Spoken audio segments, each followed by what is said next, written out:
Hey Crimson Pack, welcome back to the channel. My name is Noctulam Selego and thank you so much for tuning in. For those who are recently joined us, welcome to the family.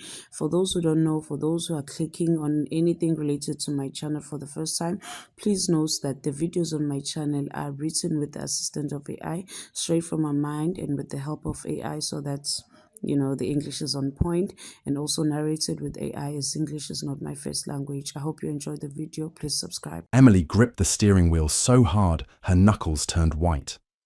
Her pulse thundered in her ears, louder than the roar of the old sedan tearing down the dark highway. The cold wind slithered through the crack in the window, biting her cheeks, but she didn't care. Every breath was freedom, every mile distance from him. She kept glancing in the rearview mirror. Headlights, none. Yet she couldn't shake the fear that Derek might still be behind her, hunting her like always, first with charm, then with fists. The bruise on her jaw throbbed, even in the cold. She didn't touch it. She wouldn't give it that power. Green sign whizzed by. Welcome to Black Hollow Pop 782. Never heard of it. Didn't matter. It was far, remote, forgotten, and that made it perfect. Her gaslight blinked. Damn it, she whispered. Not now. She coasted through the quiet town, if you could call 3 streets and a diner a town, and followed a narrow road into the woods. She didn't know where she was going. Just away. 20 minutes later, the car coughed, then died on the side of a gravel road. Silence. Emily's breath fogged the windshield. She exhaled shakily, popped the trunk, and grabbed her duffel bag. The trees whispered in the wind. No houses, no lights, only forest. Maybe she'd find an old barn to sleep in. She wasn't afraid of the woods. She was only afraid of going back. She zipped her coat, shouldered her bag, and started walking. Branches clawed at her jeans. Her boots sank into patches of snow. The sky was ink black, the moon a sliver above. She didn't know how long she'd been walking, but her legs ached and her fingers had gone numb. Then, light, faint, yellow. A cabin. She pushed through a thicket and stumbled onto a clearing. There it was, small, isolated, smoke curling from the chimney. She hesitated. A stranger's house meant risk, but she was freezing and exhausted. And the odds of Derek finding her, all the way out here? Almost none. She stepped up to the door and knocked. No answer. She knocked again, harder. Movement inside. Footsteps. The door opened. A man stood there, tall and broad-shouldered, maybe early 30s, tousled black hair, thick stubble, eyes like steel. He didn't speak, just stared at her. She swallowed. I'm sorry, I didn't mean to intrude. My car broke down a few miles back. I just needed a place to warm up. Still silence. He looked her over once, slow. She flinched under his gaze. Finally, he stepped aside. Come in. She hesitated. He raised an eyebrow. Or freeze out here. Your choice. She stepped in quickly. The cabin was warm, rustic. A fireplace glowed in the corner. Simple furniture. A couch, a table, a bookshelf, a gun rack. I'll be gone in the morning, she said, taking off her coat. I just needed a place to sit. She blinked. Excuse me? He pointed to the couch. You're shaking. Sit down. She sat. He moved to the fireplace, tossing another log in. She couldn't stop staring. He moved like someone used to being in control. Calm, efficient, dangerous. I'm Emily, she offered. He didn't respond. And you are? Logan. A pause. You live out here alone? Yes. She nodded slowly. Okay. Another long silence stretched. She fidgeted with the hem of her sleeve. He turned, staring at her again. Who's chasing you? Her breath caught. What? You're not just cold. You're scared. I'm not. Your pupils are dilated. You flinched when I stepped closer. There's a bruise on your face. And your hands haven't stopped shaking since you walked in. Emily blinked, stunned. Who? Is he? She looked away. Logan waited. Silent. Still. She finally whispered, "My ex." Another pause. "Does he know where you are?" "No, I didn't tell anyone. I just drove. No GPS, no phone." He gave a slight nod, then turned away, grabbing a blanket and tossing it to her. "You can stay. Just one night." Emily pulled the blanket over her knees. "Thank you." Logan disappeared into the kitchen. Emily sat there, heart racing, unsure if she'd just walked into safety or a different kind of danger. The morning sun filtered through the cabin's windows, casting long beams across the wooden floor. Emily sat at the kitchen table, sipping black coffee from a chipped mug. It was bitter and hot, just what she needed. Logan was outside chopping wood, his shirt hanging from a chair. She tried not to stare through the window, but it was hard not to notice the way his muscles moved, fluid and powerful. This wasn't what she expected. Not at all. Last night, he hadn't asked more questions. Just let her sleep on the couch, gave her a blanket, and made her coffee in the morning. No threats. No pressure. Still, something about him unnerved her. He came in a few minutes later, carrying firewood, his chest dusted with snow. He set the logs down and glanced at her. "You're still here?" "I wasn't sure where to go. My car's dead, and I don't really have anywhere else." A beat passed. "Then stay," he said simply. Emily blinked. "Just like that? You're not ready to be out there alone?" She frowned. "You don't even know me." "I know enough." She folded her arms. "And what do you want in return?" He looked at her, stone-faced. "Nothing." That threw her off. She wasn't used to kindness without a price. Logan turned toward the fireplace. "There's food in the pantry. Help yourself. I'm not your host." Emily leaned back, studying him. "You're not exactly a people person, are you?" He smirked, faintly. "People are noisy. And you prefer being alone in the woods?" "Yes." She couldn't tell if he was dangerous or just deeply, painfully alone. Maybe both. The next few days passed in uneasy quiet. Emily kept to herself, cleaned the dishes, chopped vegetables, read a book she found on his shelf. Logan came and went, sometimes disappearing for hours, sometimes returning with small game or supplies. He didn't ask questions, didn't pry, but always noticed everything. One afternoon she stepped outside for air. The cold bit her nose, but she needed a break from the silence. That's when she saw the footprints. Too large, too wide apart, fresh. She looked around, nothing but trees and snow, a rustle. She turned, eyes, yellow and low to the ground. A wolf, but it wasn't normal. Too big, too still. She stumbled back toward the cabin. The wolf growled, then a blur. Logan appeared from nowhere, tackling the wolf mid-leap. They rolled across the snow in a violent flurry of fur and fists. Logan wasn't just fighting. He was feral, faster, stronger than human. He grabbed the wolf by the throat, slammed it down, and it whimpered. Limp. Emily stood frozen. Logan was, panting, bleeding from the shoulder, his shirt torn. He turned to her. "You okay?" She nodded, wide-eyed. "That was a scout." "A what?" His eyes met hers, serious, wild. "You need to stay inside." Logan stood at the fireplace, shirt off, bandaging his shoulder. Emily sat stiffly on the couch, hands clutched in her lap. "That wasn't a regular wolf," she finally said. "No." "What was it?" He didn't answer. She stood. "Logan, you tackled it. You moved faster than anyone I've ever seen. And it wasn't scared of you. It knew you." He turned.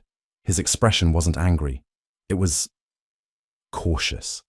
"You wouldn't believe me. Try me." A long pause. Then he reached for his belt buckle and stepped back. "Wait, what are you doing?" "I'm going to show you." She backed up slightly, but didn't run. He dropped his jeans. His skin rippled, shoulders flexing unnaturally, and then he changed. It wasn't slow, it wasn't dramatic, it was seamless. Fur sprouted, bones shifted. In less than 5 seconds, the man before her was gone. A massive black wolf stood in the room, eyes glowing faintly gold. Emily gasped, but didn't scream. She took a step forward, stunned. "You're—" The wolf lowered his head, almost apologetically. She reached out slowly, fingers brushing his thick fur. "You're not human." He shifted back just as fast. Naked, he grabbed a blanket and wrapped it around his waist. Emily blinked. "Werewolf?" "Yes." She stepped back, but her expression wasn't fear. It was wonder. "Why are you here? Why help me?" "Because I know what it's like to be hunted." Emily stared at him, and for the first time, she believed every word. Emily sat curled in the armchair, cradling a steaming cup of tea as Logan stood near the window, watching the forest beyond. He hadn't spoken much since the shift, since revealing what he was. Neither had she. But now, as silence stretched, too long, she cleared her throat. "Have they been following you this whole time?" Logan didn't look at her. "On and off, they catch the scent. Then I vanish, until they catch it again." "They? As in, more like you." He turned slightly, eyes still scanning the trees. "Worse, they belong to my uncle." Emily blinked. "Your uncle? Marcus, my father's brother, the one who murdered him." "And everyone else." She sat up straighter. "What?" Logan's jaw clenched. "My father was Alpha King. He ruled over our kind. Marcus wanted the crown.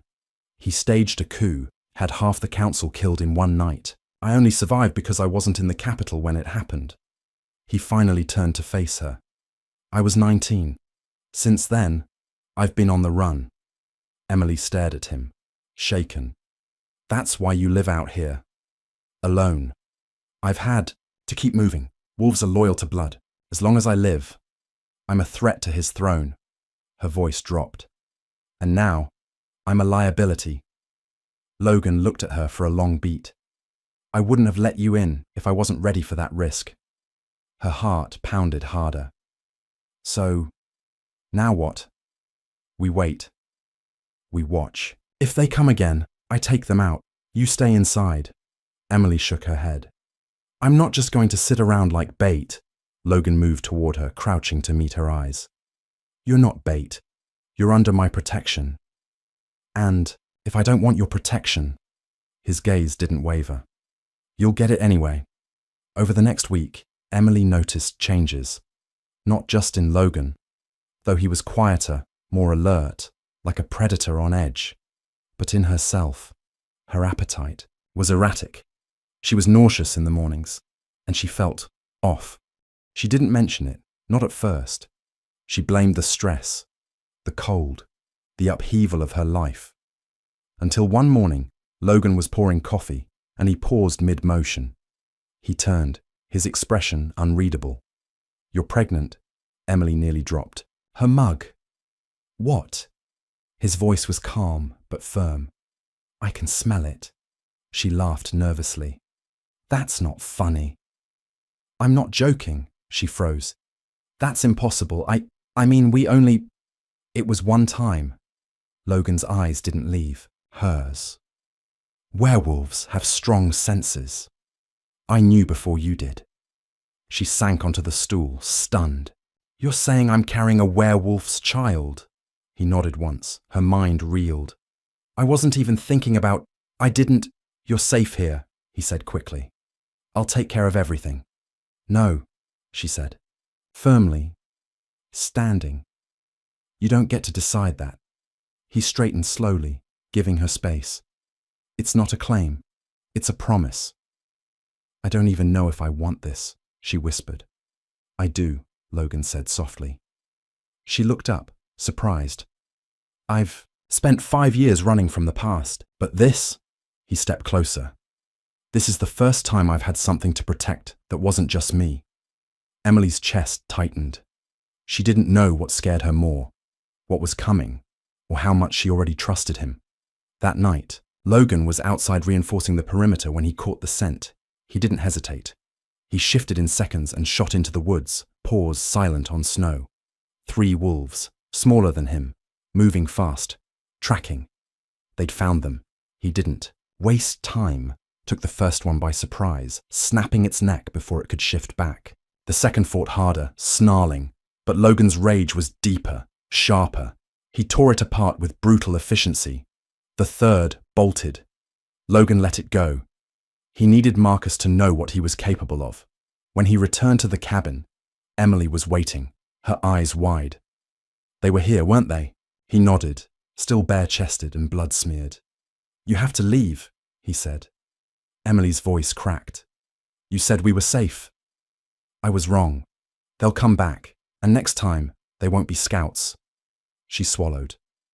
"Where would we go?" "There's a safe house, Northridge, a friend from before." He packed fast. Weapons, supplies, cash. Emily didn't argue. Not anymore. She looked down at her stomach. "What if they want the baby?" she asked quietly. Logan didn't hesitate. "Then they'll die before they get near you." The journey through the wilderness was grueling.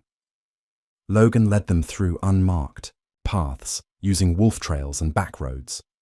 Emily followed close behind, bundled in layers, boots crunching snow. They couldn't take the main roads. Too exposed, too easy to track. At night, they camped in abandoned sheds, empty ranger cabins, or under makeshift shelters. Logan always kept watch. Emily couldn't sleep most nights. Her stomach turned, her body sore. She didn't complain. One evening, by a small fire in a hollowed-out rock alcove, she finally asked, "What was it like, growing up, before all of this?" Logan glanced up. Loud, structured. "My father had 3 sons. I was the youngest, the one expected to follow, not lead. But you would have become king?" He nodded slowly. "Not by choice. I was never meant to take the throne. My oldest brother, Cameron, he was the heir." "What happened to him?" Logan's jaw tightened. "Killed with my parents, same night." Emily reached for his hand. He let her. "I'm sorry," she said. He didn't reply, but he didn't pull away. They sat in silence for a long time, her head resting against his shoulder, the fire crackling between them. For once, the forest was quiet. The peace didn't last. By the 4th day, Logan's body stiffened as they approached a stream. He crouched, sniffed the air, and motioned for Emily to stay low. Emily froze. "What is it?" "Blood. And something else. Ash." He crept forward and spotted it. The charred remains of a campfire, a shredded sleeping bag, and footprints. Not theirs. A rogue. But not one of Marcus's men.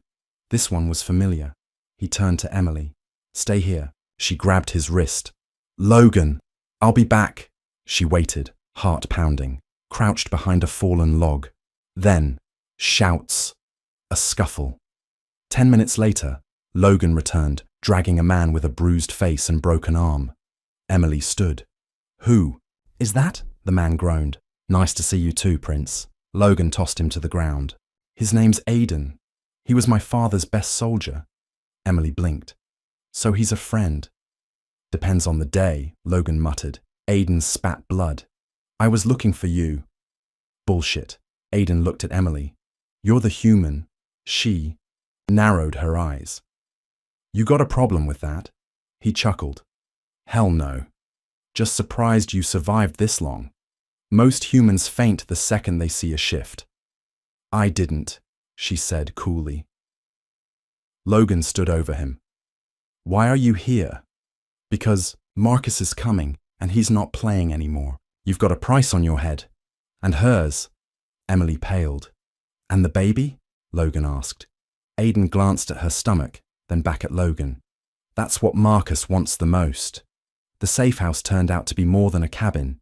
It was a reinforced stone structure tucked deep in the pines, far from any known road. Aidan led them there through a hidden trail network, groaning and cursing under his breath the entire way as he cradled his injured arm.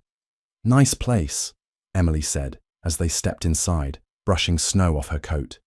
"Very apocalypse chic." Logan shut the door behind them and bolted it tight. "We won't stay long." Aidan flopped onto the worn-out sofa with a wince.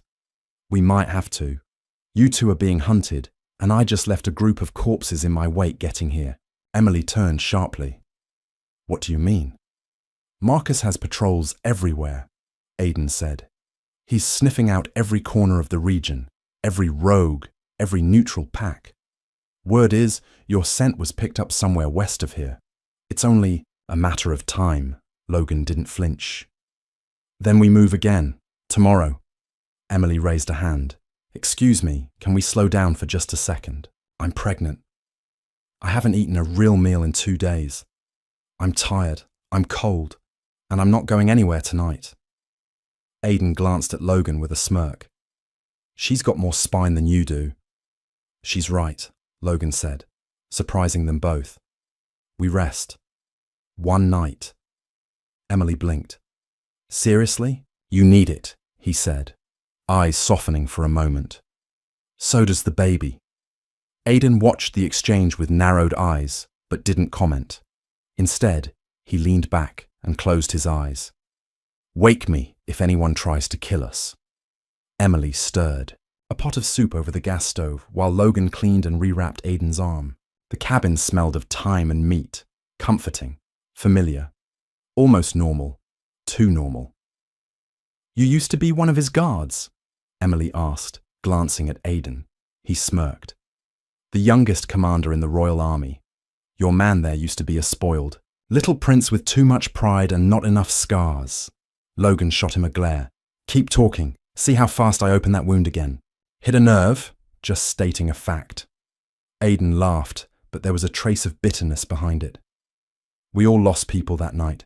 Don't forget that, Logan." Emily set down the wooden spoon. "What happened to you after the coup?" Aidan's smirk faded. "I was loyal to his father. That made me a target. I watched my squad get slaughtered in their beds.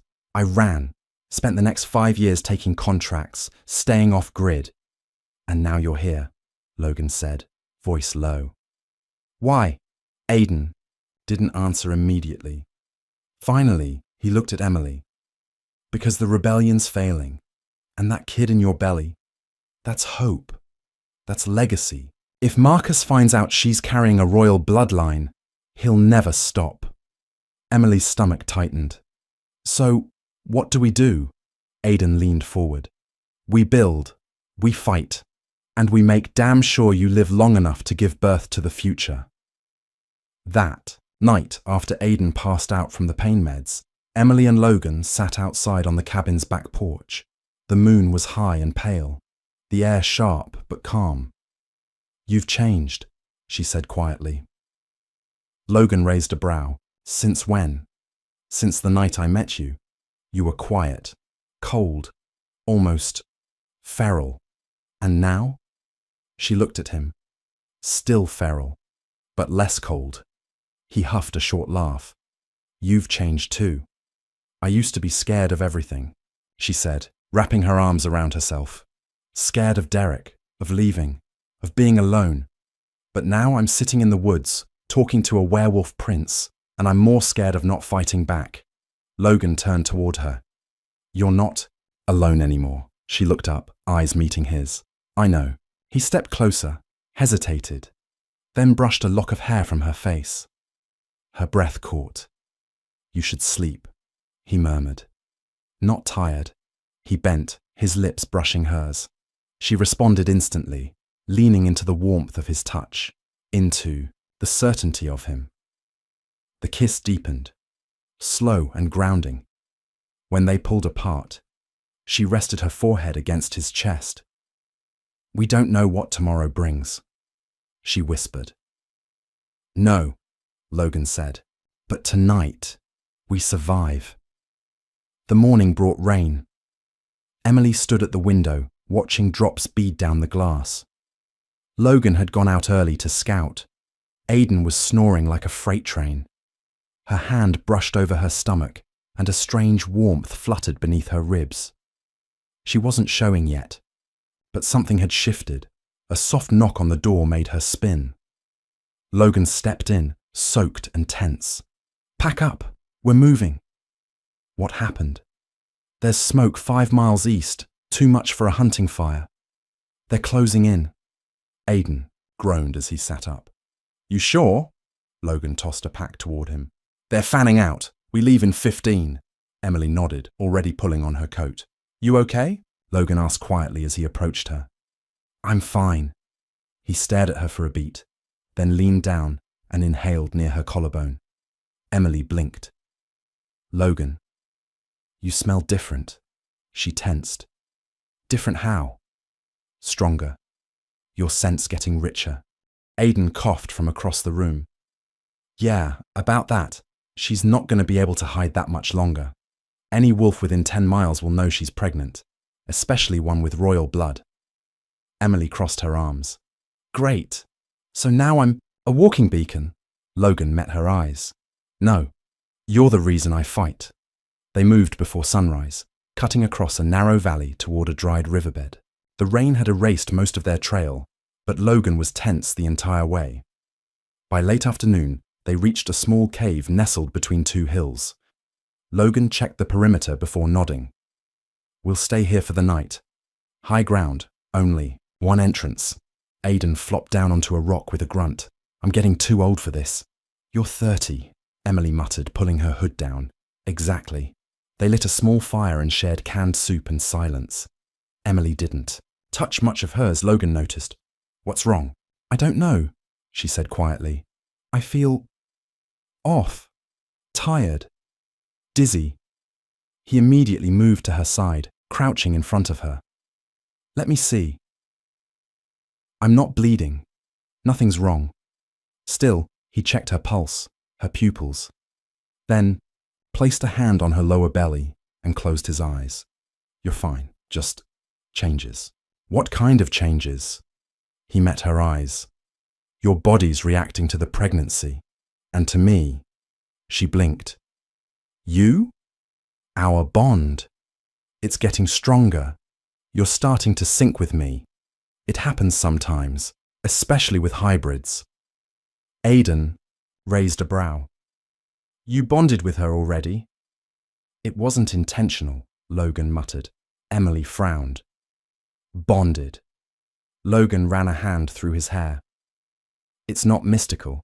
It's biological. My scent, my instincts, they're wrapping around you. It's how wolves protect their mates." "Protect or control?" she asked, wary. Logan met her gaze. "Protect." Emily exhaled slowly. "Good, because I don't want to be controlled by anyone, ever again." "You won't be," he said. "Not by me." They stared at each other, the fire crackling between them. Aidan smirked to himself and looked away. The forest grew denser the farther they travelled.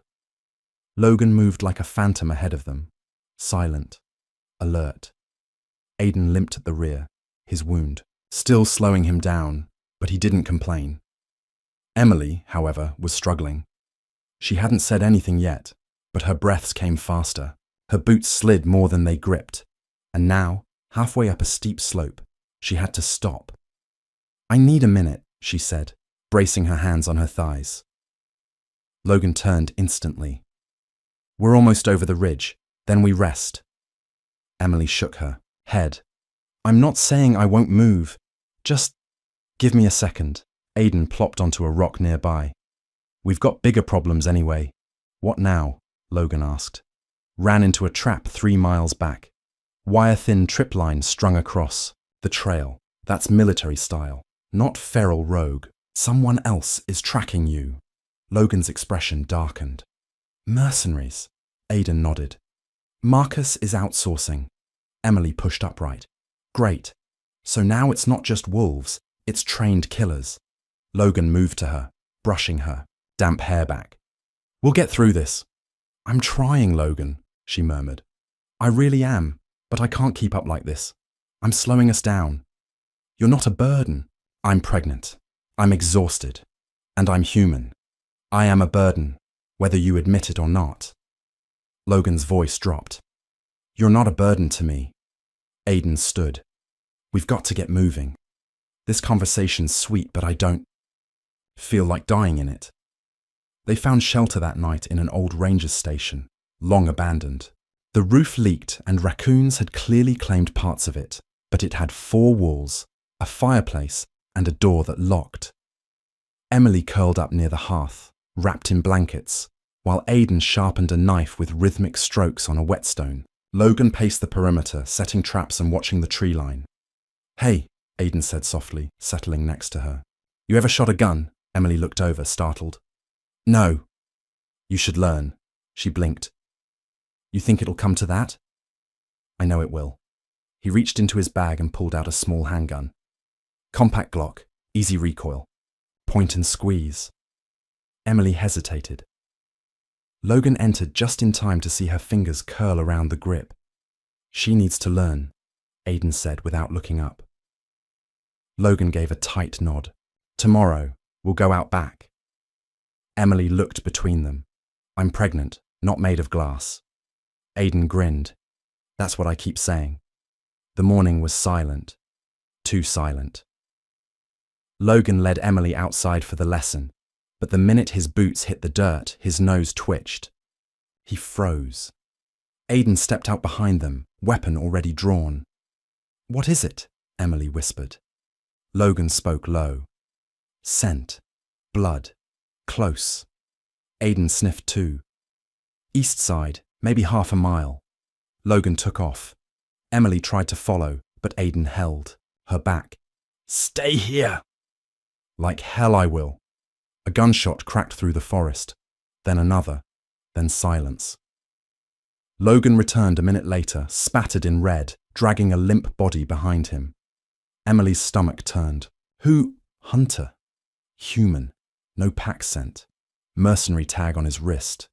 Aiden knelt, inspecting the man's throat. Throat slit. Fast. Clean. You didn't give him time to scream? Logan shook his head. He was alone, but they're getting closer. Emily looked at the body.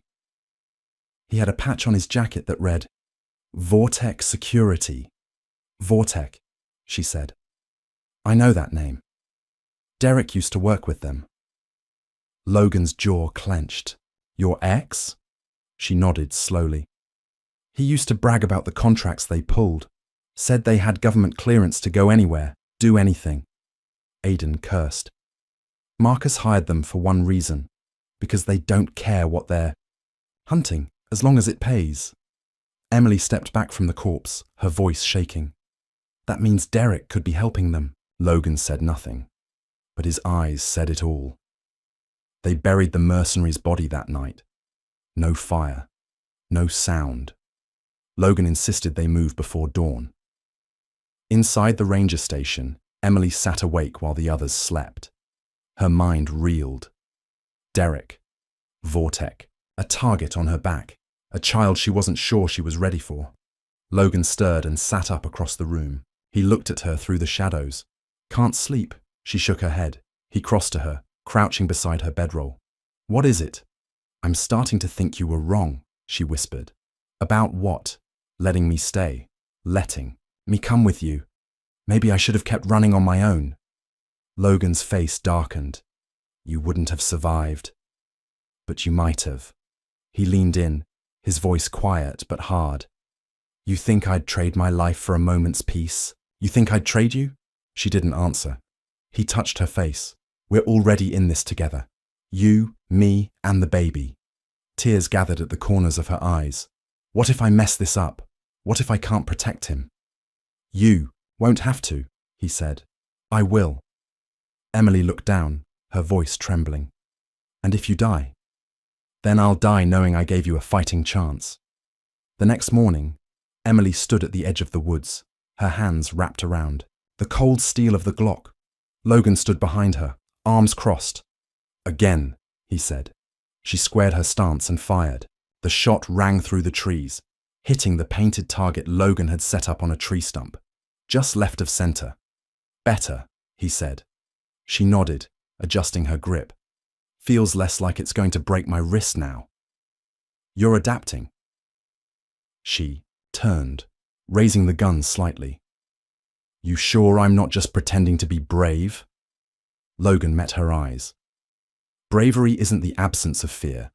It's action in spite of it. Emily smirked. That sounds like something your dad would have said. He tilted his head. He used to. They heard Aiden shouting from the tree line. Logan, you're going to want to see this. Logan and Emily jogged over to where Aiden stood crouched, beside something in the snow, a large, deep print. Almost human. Almost. Tracker's back, Aiden muttered. But this one's not Vortek. This one's a wolf. Logan scowled. Alpha level. Emily stared at the print. Another leader? No, Logan said quietly. A message. Aiden stood. Marcus is done playing games. Emily looked at Logan. What do we do? Logan met her gaze, the gold in his eyes flickering. We stop running. The next 2 days passed in tense preparation. Logan had stopped talking about running. He was drawing maps in the dirt, going over supply caches and making lists of names. Who? Are you writing down? Emily asked, as she sat beside him near the fire pit. Rogues who stayed loyal to my father, he said without looking up. Scattered. Some disappeared after the coup. Others went underground. And you think they'll help? They won't help me, Logan replied. But they might help the heir. He nodded toward her stomach. Emily pressed her lips together. And how do you even find them? Smoke signals, Aiden said, limping over with a makeshift spear. Literal ones. Wolves have old protocols. Fires in certain formations. Signal flares. Calls only they know how to read. Emily raised an eyebrow. So, Wolf Morse code? Something like that, Aiden said, smirking. Problem is, if allies see it, so can enemies. Logan stood, jaw tight. We don't have a choice. If Marcus wants a war, we need an army. Emily folded her arms. And what about me? What am I supposed to do while you two play generals? Aiden shrugged. Stay hidden. Stay safe. Logan looked at her. Train. Emily blinked. Train? You're not a victim anymore, Emily, he said. You're the reason I'm fighting. And when they come, I want them to find you standing. The fire signal went up at dawn. Aiden used a mix of pine tar and sulfur to create a smoke trail thick enough to be seen for miles. The pattern of the burn, a spiral, then a short burst of black, was unmistakable to any rogue who knew the old ways. Now we wait, Logan said. Emily didn't like the idea. What if no one comes? They will, Aiden replied. They're watching, always have been. You light the right fire, they'll come. The waiting was the worst part. Every hour stretched like a day. Emily took her training seriously. She practiced loading and unloading the Glock, field stripping it by memory. Logan showed her knife defense. Aiden taught her how to set traps with wires and bait. And still, no answer came. By nightfall, Emily stood alone at the tree line, hugging her arms. Logan joined her, silent at first. I feel like I'm pretending, she said softly. Playing warrior. You're not, he said. I've seen real warriors break under pressure. You haven't. I've cried. So have I, he said. It's what we do after that matters. She looked up at him. You really think someone's out there, watching us? He pointed. There, in the distance, on the next hill, a fire had started. Low, red. A circle with a flickering dot at its center. Emily inhaled sharply. That's someone responding. Logan nodded slowly. Yeah, that's the call sign for ready to meet. They met in a clearing at midnight. Logan stood flanked by Aiden and Emily, the fire casting flickering light across the snow-covered pines. Two figures emerged from the trees. One was tall, lean, with grey in his beard and a long scar down his cheek. The other was a younger woman, her eyes sharp, her movements silent. "Logan," the older man greeted. "Didn't think I'd live long enough to see you again."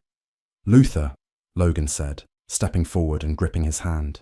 "You're a sight for sore eyes." Emily watched carefully as the younger woman approached and sniffed subtly. "She's human," she said. "And she's pregnant."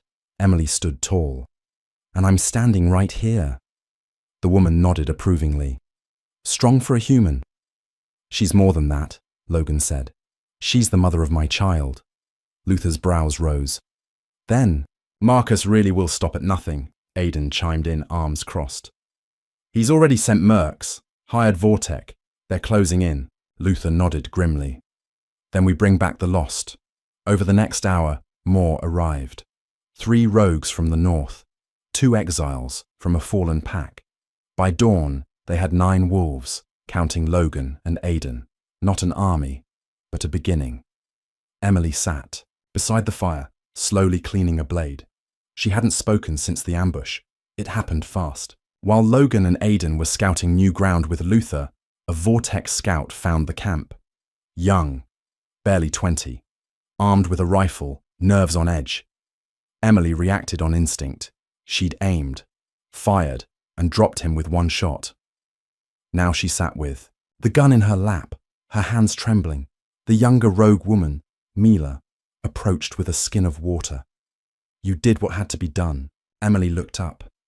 "He was just a kid." Mila sat beside her. "Then he made a grown man's mistake following Marcus."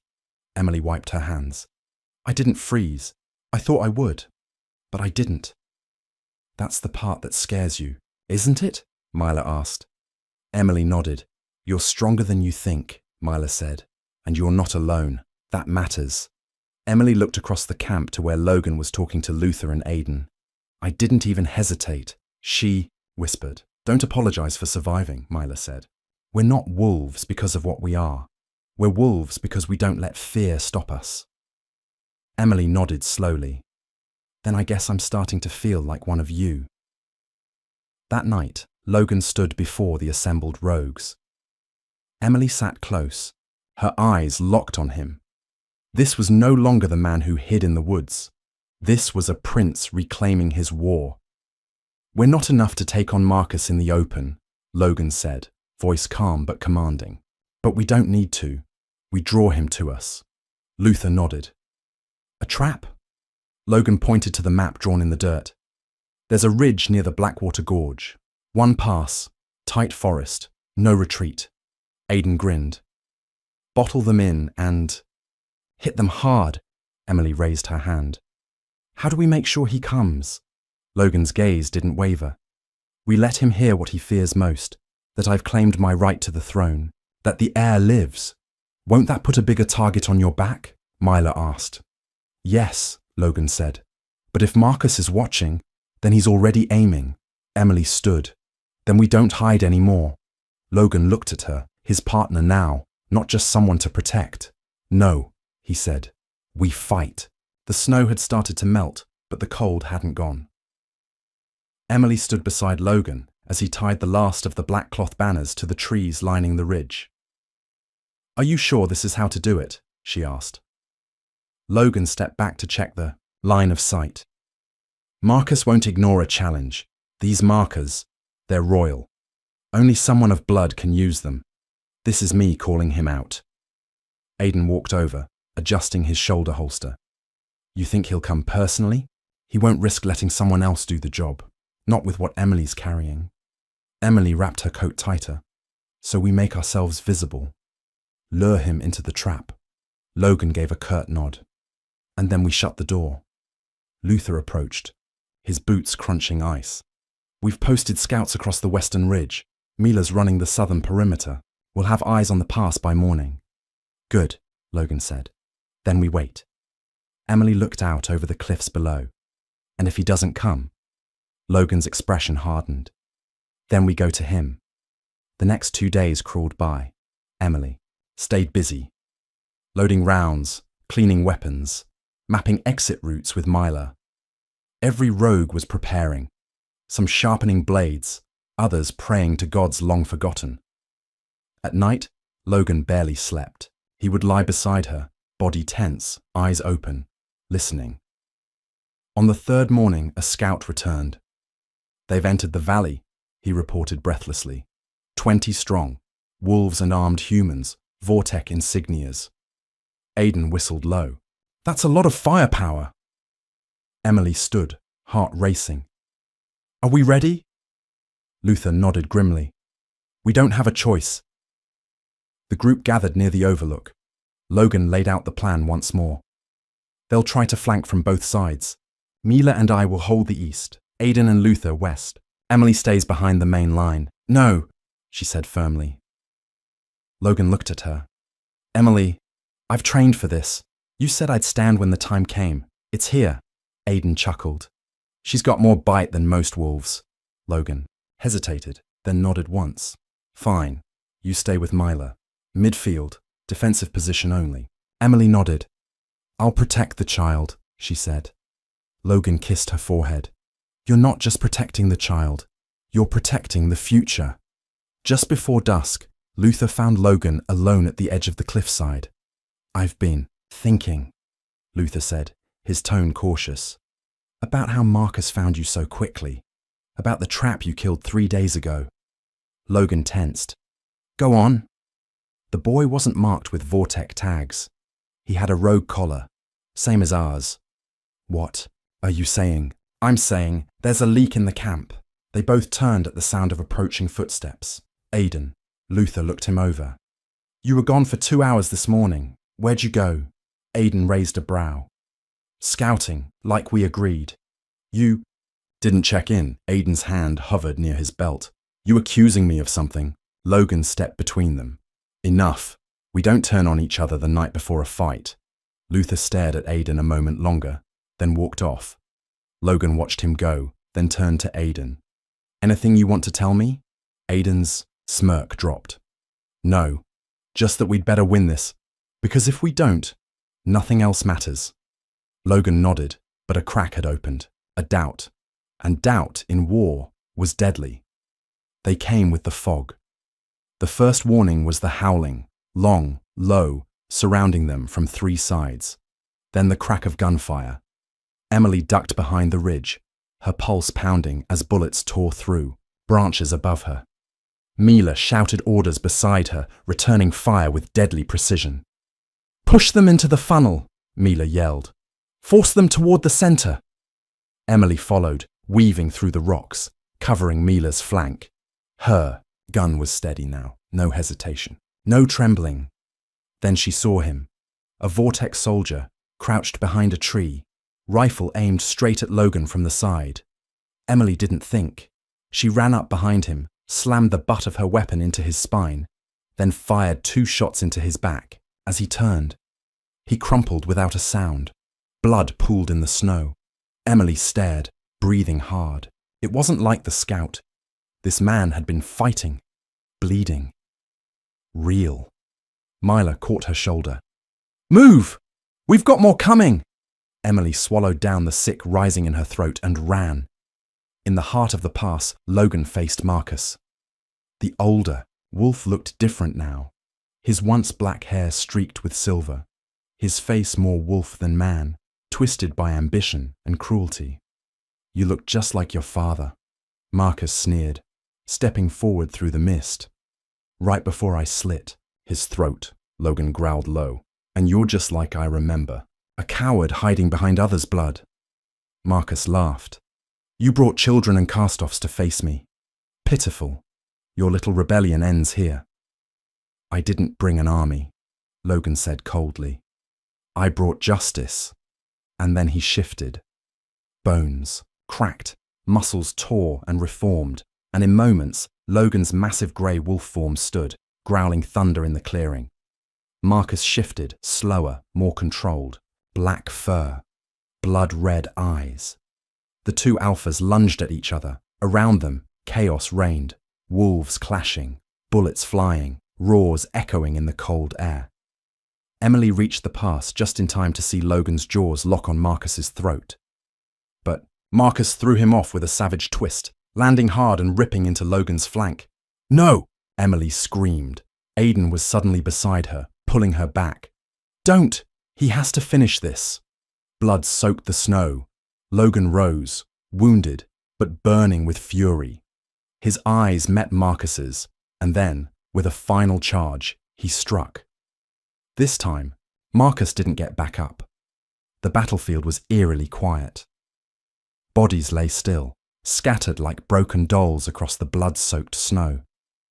Wolves, some shifted, others half-human, groaned or whimpered where they'd fallen. The fog was lifting, but the scent of smoke and blood hung thick in the air. Emily knelt beside Logan's wolf form, hands pressed to his bleeding flank. "Stay with me," she whispered. Logan's eyes flicked open, faint, golden, but lucid. Slowly he shifted back, groaning as his body contorted and collapsed into human form. "I'm fine," he rasped. "No, you're not," she said, tearing part of her shirt to pack the wound. "You lost too much blood." Aiden approached, limping but alive, a rifle slung across his shoulder. "He's breathing. That's more than I can say for Marcus." Emily looked up sharply. "Is he dead?" Aiden nodded. Neck snapped. "It's over." Logan coughed. "It's not over. It's just beginning." Mila jogged over next, blood streaking down her temple.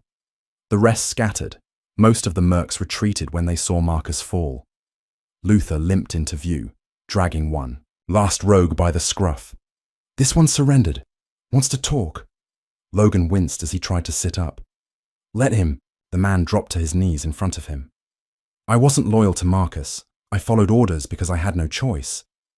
But if you're reclaiming the bloodline, I'll follow you now." Emily watched Logan closely. He looked tired, broken. But his voice held strength when he answered. "Then get up. There's rebuilding to do." They burned the bodies at dusk. No songs, no words, just flames and silence. Emily stood with Mila and Luther, watching the pyres crackle. Wolves didn't bury their dead. Fire returned the body to the earth, and the spirit to the pack. "How many did we lose?" she asked softly. 7, Mila replied. "Not including Marcus's people." Emily exhaled. "And we won't even get time to grieve, will we?" "No," Luther said. "Victory is when the real fight starts. The wolves that followed Marcus, most will scatter, some will surrender, but others, they'll want revenge." Logan appeared behind them, still walking with a slight limp. "We'll need a safe place to regroup. South of the gorge, there's an old settlement. It was abandoned after the rebellion. We'll claim it." "And me?" Emily asked. Logan turned to her. "You'll lead with me." Her eyebrows lifted. "What?" "You're carrying my heir," he said. "You fought for this pack. They trust you. They need to see you standing with me, as more than a mate, as a symbol." Emily blinked. "I'm not royalty, Logan." "You are now." It started with whispers.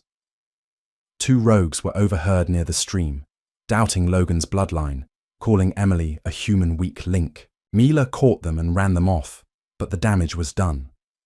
That night, as Emily sat sharpening a blade, Aiden joined her. "You know this isn't going to be easy," he said. "I didn't expect it to be. They don't like change. Some of these wolves have been at war for so long, they don't know what peace looks like." Emily looked up. "So what do I do? Hide until I give birth and hope it magically fixes everything?" "No," Aiden said. "You keep showing up. You train. You fight. You bleed if you have to. The more you prove you're one of us, the harder it is to deny you belong." She smiled weakly. "I never thought the day would come when I'd be taking advice from a rogue assassin." He grinned. "Life's weird like that." Emily hesitated. "Aiden, why are you still here? You could leave. You're not tied to any of this." He looked at her for a long moment. "Because Logan's the only alpha I ever respected, and because you, somehow, made him human again." They found him 2 days. Later, Emily was helping Mila unload crates from a supply run when the scout returned. Pale, panting, bleeding from the shoulder. "We saw him," Human male, tall, dark hair, scar above the eye. He's with a Vortec recon group, moving northeast. Emily's blood turned cold. Derek, Logan approached, immediately reading her expression. Are you sure? He asked the scout. Yes. He was asking for her. Emily's heart pounded. He's coming for me. Logan clenched his jaw. He must have tracked the mercs we killed. He's not part of Marcus's plan. This is personal. Aiden whistled low. Let me take a team. We can cut him off. No, Emily said. Everyone turned. She squared her shoulders. He doesn't get to keep controlling me. Not with fear. Not through someone else. If he wants to find me, he can. Logan stepped closer. Emily. I'll be ready, she said, looking him in the eye. We both will. The settlement was coming to life. Walls were reinforced. Watchtowers rebuilt. Wolves gathered around. Fires again. Not as fugitives, but as survivors building something new. Emily stood on the edge of it all, watching young wolves train in the clearing. Logan came up beside her, arms slipping around her waist. They're starting to believe, he said. In what? In the future. She turned into him. We're not safe yet. No, he said. But we're not prey anymore either. Her hand instinctively went to her belly. She could feel it now. Life. Strong. Constant. Real. Do you think he'll come soon? She asked. Derek? She nodded. He's hunting you, Logan said. But this time, we're ready. They stood together as the sun dipped behind the hills, and behind them, deep in the woods, a figure watched through binoculars. Derek's scarred face calm, calculating. He lowered the scope and whispered to himself. Soon, Em. You'll see. We were always meant to end this together. The settlement was buzzing with progress, but Emily couldn't shake the tension beneath the surface. She stood alone in the training yard, breathing through each movement as she practiced knife drills under Mila's watchful eye. Faster, Mila said. Your enemy doesn't wait for you to decide. Emily struck harder, twisting her wrist and parrying an invisible blade. You're distracted. I'm pregnant and hunted, Emily snapped. Of course I'm distracted. Mila tossed her a second knife. Then train like your life depends on it, because it does. They trained until sweat soaked Emily's back, and her arms ached. When she finally sat, Logan approached, his expression tight. Recon teams spotted Derek's group, he said. They're camped 5 miles northeast. Looks like a waiting game. Emily's face hardened. Then we go to him. Logan crouched beside her. We don't walk into traps. He won't expect me to walk in, she said. He still thinks I'm running. We can use that. Logan's eyes narrowed. What are you suggesting? We draw him out, just like we did Marcus. Mila raised an eyebrow. You want to bait him? Emily nodded. This time I'm not the prey. I am the trap. The forest was quiet as Emily stepped into the clearing alone, dressed in black, armed with 2 knives and a sidearm. She moved carefully, just as planned. Mila and Aiden flanked the woods on either side. Logan waited farther back, close enough to intervene, far enough to avoid detection. Emily's breath misted in the air as she stepped into the open and stopped. Minutes passed, then rustling, from the trees, Derek stepped into view. He was thinner than she remembered. A patchy beard covered his jaw. His jacket bore the Vortec insignia, but it was torn and dirty, and his eyes, those eyes she once feared, were empty. Emily, he said, like they were old friends at a reunion. Derek, you're showing, he said, glancing at her belly. She didn't respond. Let me guess. The rogue mutt did this to you. Logan, is it? Her fingers curled around the grip of her weapon. What do you want? I came to take you home. This is my home now. Derek's eyes flickered with anger. You belong with me. You always did. You just forgot that. Emily took a step closer. No, Derek. I remembered who I am. She glanced slightly to the right, barely perceptible. It was the signal. Aidan fired the first shot, meant to distract, not kill. Derek dove behind a tree, gun drawn. But Emily was already moving. She tackled him, both of them rolling in the dirt. He landed hard, and for a moment, the madness left his eyes. "Why did you run from me?" he asked, breathless. "I loved you." "You don't love anything but control," and with that, she struck the hilt of her blade across his face, knocking him cold. Derek woke up bound to a steel chair in one of the old cabins at the edge of the settlement.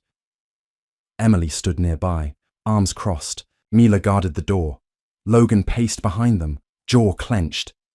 "You're making a mistake," Derek said, lip bleeding. "You're letting wolves cloud your judgment." Emily stepped forward. "You threatened me. You tracked me. You were going to kill my child." "I wanted to bring you back," Derek said. "That's all. I would have protected you." "You beat me, Derek," she said coldly. "You told me no one else would ever want me, that I was weak," he sneered. "You were weak." Emily leaned down so her face was level with his. "Then look at me now." Derek's jaw flexed. "They'll come for me. Vortek won't leave me behind." Logan stepped into view. "Let them. We're ready." Derek looked at him, hate burning in his eyes. "You think she's yours? That thing in her belly?" "She is mine," Logan growled. "And that child will never know your name." Derek spat blood at his feet. Emily turned to Mila. "He's done." "What do we do with him?" Mila asked. Emily didn't hesitate. "Lock him up, but make sure he stays isolated." 3 days later, a black SUV pulled up to the ridge. Luther was the first to see it, standing at the gate with binoculars.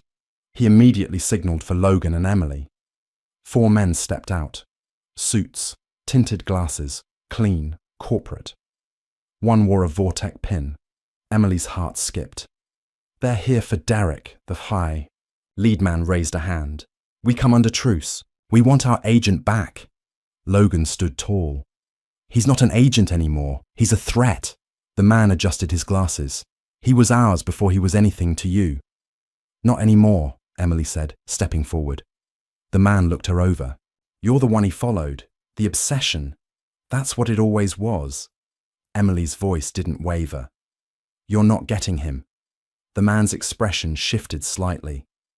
"You understand what you're doing. Keeping him means war." "We've already fought one," Logan said, "and we won." A silence passed between them. Then the man gave a cold smile. "Then we'll be back, with more than words." They got in the SUV and left without another word. Logan turned to Emily. "They're bluffing," but she wasn't so sure. "They won't stop until one of us ends it." That night, Emily couldn't sleep. She stood outside the main cabin, arms wrapped around herself, staring into the trees. Logan joined her quietly, offering a blanket she didn't take. "You okay?" he asked. She nodded, but her voice betrayed her. "He's still out there. Not just Derek. The system that made him. Vortek. All of it." Logan sighed. "We can't fight the whole world, Emily." "Maybe not," she whispered. "But I can't raise a child wondering if tomorrow they'll find us." He was quiet for a long time. Then, "So what do we do?" Emily looked up at him. "We make peace, or we destroy them." Logan blinked. "Are you saying—" "I want to meet them again," she said. "But this time, not with threats, with leverage." He studied her. "What leverage?" "We have Derek. We know their operations, their tracking systems, their crimes." Logan exhaled. "You want to blackmail them?" "I want them scared enough to leave us alone." He pulled her into his arms, his voice soft. "You've changed." "No," she said. "I just stopped being afraid." Emily sat alone in the cold concrete room at an abandoned train depot, the neutral ground she'd chosen. No wolves, no guards, just her. The Vortek SUV arrived on time. Same man as before, suit pristine, eyes unreadable. "I didn't think you'd reach out," he said as he sat across from her. I thought you'd dig into your little wilderness fantasy and hide. I don't hide, Emily said. Not anymore. He folded his hands. Then what's this? A surrender? No, an offer. She placed a sealed manila folder on the table. He looked at it, but didn't touch it. What's in there? He asked. Everything Derek told me while in custody. Operations, off-book projects, human trafficking routes tied to your labs, locations of illegal research compounds you funded. The man's jaw twitched. You're bluffing. Try me, she said. One copy of that file goes to your internal affairs, another to 3 journalists. I have scheduled releases. Any harm comes to me, Logan, or our child, and it all goes public. You're threatening a corporation with your baby's life. On the line? I'm protecting my baby with yours. He stared at her, then laughed once. You're more dangerous than I thought. Emily leaned forward. So tell your bosses this. We're not prey. We're a sovereign pack. And if you come for us again, you'll answer to the rogue queen you made. The next day, Logan stood outside his father's old storage cabin, long sealed, never entered since the rebellion. Inside were crates of old files, letters, and one leather-bound journal with his father's name engraved in gold. Gideon Wolfe. Emily sat beside him as he read in silence, page after page, his brow furrowing. What is it? She asked gently. Logan's voice was quiet. My father knew Marcus would betray him. He wrote about it, detailed it, but he refused to act. Why? Because he didn't believe in preemptive war. He thought mercy was strength. Emily rested a hand on his. But that got him killed. Logan nodded slowly. He thought his people would rally if they saw justice win peacefully. And they didn't. Logan looked up at her. I can't be him. No, she said, brushing his knuckles. You have to be better. He closed the journal. Then we start now. Rebuild the network, offer amnesty to the splintered packs, and create a future where our child doesn't grow up fighting. She smiled faintly. That's a legacy worth building. 3 nights later, it happened. The final retaliation. Emily and Mila had just finished checking the medical supplies when the alarms blared. Aidan came sprinting through the courtyard. Explosives on the north wall! We're under attack! Emily's heart dropped. Logan was already in command mode, shouting orders as wolves grabbed weapons. Who? He barked. Unknown militia, Luther said. Small unit, fast, professional. Vortec? Emily asked. No insignias, Mila replied. But they're here for something. Or someone. Emily's hands went to her belly. Logan's eyes narrowed. Get her inside, now. But Emily stood her ground. No. I stay. I fight. Logan's voice dropped. Please, Em. I need you alive. If anything happens to you, you're not doing this without me. Before he could argue, an explosion tore through the eastern wall. Gunfire erupted. Wolves shifted. Emily fired into the dark, standing shoulder to shoulder with Mila. A figure burst through the smoke, charging her with a blade. But Emily sidestepped, slammed him with the butt of her gun, and kicked him into the snow. By dawn, the last of them had retreated. No one knew who sent them, but the message was clear. They were never going to be left alone. Emily's contractions began 3 days later. They came fast, no warning. Luther, surprisingly, was the calm one. You need to get to the med cabin, now. I'm not ready, Emily said, gripping Logan's hand, sweat already coating her forehead. He brushed hair from her face. Yes, you are. You've survived wolves, mercenaries, Derek, even me. You've got this. Mila stayed by her side, holding one hand as Logan held the other. The med cabin was already prepped. Emily had insisted on it weeks ago. She refused to give birth in chaos. I don't want sedatives, she said through gritted teeth. I want to feel it. You're crazy, Mila muttered, but I respect it. Hours passed in a blur.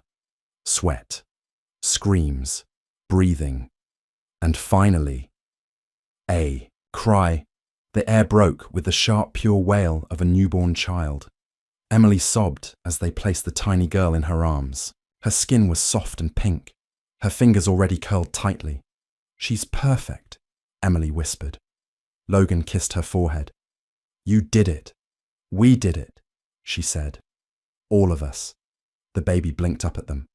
"Calm now." Mila smiled.